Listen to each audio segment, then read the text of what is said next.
Santri pekok gedang luduk. Iki tinggal menika kelataran panjenengan Pak Romi Sukijang pidalem wonten Lemabang Desa Ngasem Lemabang Imbang Lamongan.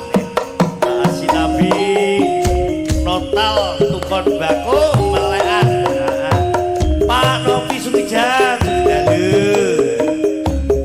sepisan malih kula bali pun katel tanggal 26 bulan 10 kangge Jamatayub monggo bangsul wonten kayen dalipun Pak Sofi.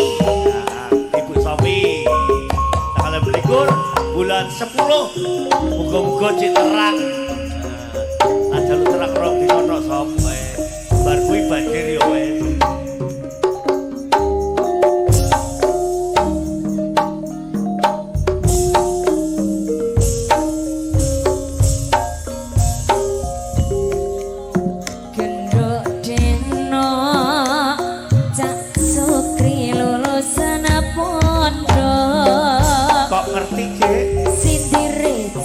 Perawan-perawan bersih durung nate ketemu.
Apa ku syukur kali efek gedang kluduk sirahmu mantuk-mantuk tak kira tayuban jebul pitik padha kluruk tiwas aku joget goyangane kloket-kloket lani ngelih aku sang wayang penyet Luduk tok gedang luduk tok gedang luduk gedang sepet gedang susu tok gedang luduk tok gedang luduk gedang luduk gedang rojo gedang seriase